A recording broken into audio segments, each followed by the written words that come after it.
بسم اللہ الرحمن الرحیم۔ السلام علیکم۔ آج کی ویڈیو تاریخ اسلام کی معلومات کا خزانہ ہے۔ اس ویڈیو میں شعبان المعظم میں وقوع پذیر ہونے والے اہم واقعات بیان کیے گئے ہیں۔ ویڈیو کو آخر تک ضرور دیکھیے گا، لائک اور شیئر کیجیے گا اور چینل کو سبسکرائب کر کے بیل آئیکن کو ضرور پریس کر دیجیے گا۔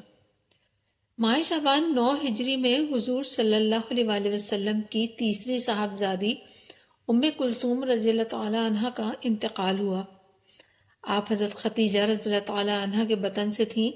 حضور صلی اللہ علیہ وآلہ وسلم کی بعثت سے قبل آپ کی نسبت ابو لہب کے بیٹے عقبہ سے طے تھی، لیکن رخصتی سے پہلے ہی اس نے طلاق دے دی تھی۔ آپ کی بڑی بہن حضرت رقیہ رضی اللہ تعالی عنہ حضرت عثمان رضی اللہ تعالی عنہ کے نکاح میں تھیں۔ ان کی وفات کے بعد حضرت عثمان رضی اللہ تعالی عنہ سے آپ کا نکاح ہوا۔ حضرت عثمان رضی اللہ تعالیٰ عنہ کے نکاح میں 7 سال رہ کر انتقال فرمایا۔ آپ صلی اللہ علیہ وآلہ وسلم نے خود ان کی نماز جنازہ پڑھائی۔ حضرت ام کلثوم رضی اللہ تعالیٰ عنہ کی کوئی اولاد نہ تھی۔ حضرت ابو طلحہ، حضرت علی، فضل بن عباس اور اسامہ بن زید رضی اللہ تعالیٰ عنہ نے قبر میں اتارا۔ ماہ شعبان 10 ہجری میں مشہور سخی حاتم طائی کے بیٹے حضرت عدی بن حاتم رضی اللہ تعالی عنہ نے اسلام قبول کیا۔ قبل ازیں آپ مسلمانوں سے چھپ کر شام چلے گئے تھے، پھر اپنی بہن شفانہ بنت حاتم کی دعوت پر واپس آئے اور حضور صلی اللہ علیہ وآلہ وسلم کی خدمت میں حاضر ہو کر اسلام قبول کیا۔ یہ ماہ شعبان کے اہم واقعات میں سے ایک ہے۔ ماہ شعبان 10 ہجری میں یمن کے قبیلے خولان کے 10 افراد نے حضور صلی اللہ علیہ وآلہ وسلم کی خدمت میں حاضر ہو کر اسلام قبول کیا۔ ان کے ہاں انس نامی بت تھا۔ انہوں نے اپنے اموال کا ایک حصہ اپنے لیے اور ایک حصہ اپنے بت کے لیے مقرر کر رکھا تھا۔ انہی لوگوں کے حق میں اللہ تعالیٰ کا یہ ارشاد نازل ہوا تھا۔ ترجمہ: اور اللہ تعالیٰ نے جو کھیتی اور مویشی پیدا کیے ہیں ان میں سے کچھ حصہ اللہ کا مقرر کیا، اور بزعم خود کہتے ہیں کہ یہ تو اللہ کا ہے اور یہ ہمارے معبودوں کا۔ چنانچہ حضور صلی اللہ علیہ وآلہ وسلم نے ان کو حکم دیا کہ واپس جا کر اس بت کو توڑ دیں۔ وہ واپس گئے اور اس بت کو توڑ دیا اور اللہ تعالیٰ کے احکامات کی تعمیل شروع کر دی۔ ماہ شعبان 11 ہجری کے اہم واقعات میں سے ایک یہ بھی ہے، جنت کی عورتوں کی سردار اور حضور صلی اللہ علیہ وآلہ وسلم کی لاڈلی بیٹی حضرت فاطمۃ الزہرا رضی اللہ تعالی عنہ کا انتقال ہوا۔ آپ ختیجہ رضی اللہ تعالی عنہ کے بطن سے حضور صلی اللہ علیہ وآلہ وسلم کی چوتھی اور آخری بیٹی تھیں۔ حضرت علی کو آپ سے بہت زیادہ محبت تھی۔ آپ صلی اللہ علیہ وآلہ وسلم کی رحلت کے بعد اہل بیت میں سے سب سے پہلے وفات پانے والی آپ ہی ہیں۔ آپ کی پاکیزگی، تقوی اور مجاہدہ محتاج بیان نہیں، بس اتنا کہنا کافی ہے۔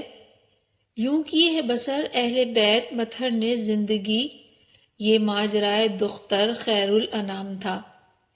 ماہ شعبان 11 ہجری میں مسلمہ کذاب قتل ہوا۔ اس شخص نے حضور صلی اللہ علیہ وآلہ وسلم کی زندگی میں ہی نبوت کا دعویٰ کر دیا تھا۔ حضرت ابو بکر صدیق رضی اللہ تعالی عنہ نے حضرت خالد بن ولید رضی اللہ تعالی عنہ کی قیادت میں ایک لشکر اس کے مقابلے کے لیے بھیجا۔ بڑی گھمسان کی جنگ ہوئی، کفار 20,000 قتل ہوئے اور مسلمان 600 شہید ہوئے۔ مسلمہ کذاب بھی اسی جنگ میں حضرت وحشی بن حرب رضی اللہ تعالی عنہ کے نیزے سے زخمی ہوا اور حضرت ابو دجانہ رضی اللہ تعالی عنہ کے ہاتھوں مارا گیا۔ ماہ شعبان 50 ہجری میں حضرت مغیرہ بن شیبہ رضی اللہ تعالی عنہ کی وفات ہوئی۔ طائف کے مشہور قبیلہ بنو ثقیف سے آپ کا تعلق تھا۔ آپ کاتب وحی بھی تھے اور بیعت رضوان، جنگ یمامہ، جنگ یرموک اور جنگ قادسیہ میں شریک رہے۔ ماہ شعبان 93 ہجری میں خادم رسول حضرت انس رضی اللہ تعالی عنہ کی وفات ہوئی۔ آپ کی والدہ کی خواہش تھی کہ حضور صلی اللہ علیہ وآلہ وسلم کی خدمت میں کوئی ہدیہ پیش کیا جائے، اس لیے اپنے 10 سالہ بیٹے انس رضی اللہ تعالی عنہ کو لے کر حضور صلی اللہ علیہ وآلہ وسلم کی خدمت میں حاضر ہوئیں اور عرض کیا، یہ آپ کے لیے ایک چھوٹا سا خادم ہے، آپ صلی اللہ علیہ وآلہ وسلم نے قبول فرمایا اور والدہ ہی کی فرمائش پر آپ صلی اللہ علیہ وآلہ وسلم نے ان کے لیے مال اور اولاد میں برکت اور جنت میں داخلے کی دعا فرمائی۔ ماہ شعبان 95 ہجری میں حضرت سعید بن جبیر رحمۃ اللہ کو حجاج بن یوسف نے شہید کیا۔ یہ واقعہ بہت تفصیلی اور مشہور ہے۔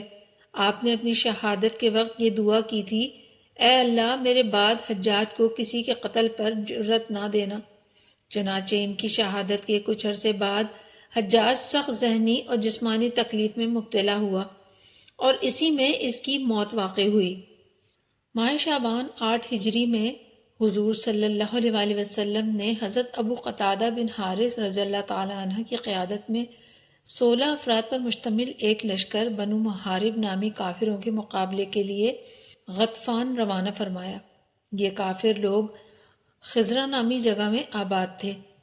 اس موقع پر صحابہ کی جماعت کو اللہ تعالیٰ نے فتح عطا فرمائی اور کافروں کے بہت سے آدمی قید ہوئے اور تقریباً 200 اونٹ اور لگ بھگ 2000 بکریاں مال غنیمت میں حاصل ہوئیں۔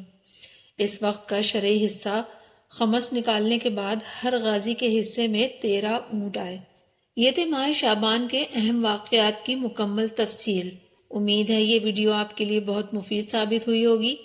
نئی اور معلوماتی ویڈیو کے ساتھ دوبارہ حاضر ہوں گے۔ جب تک کے لیے اللہ حافظ۔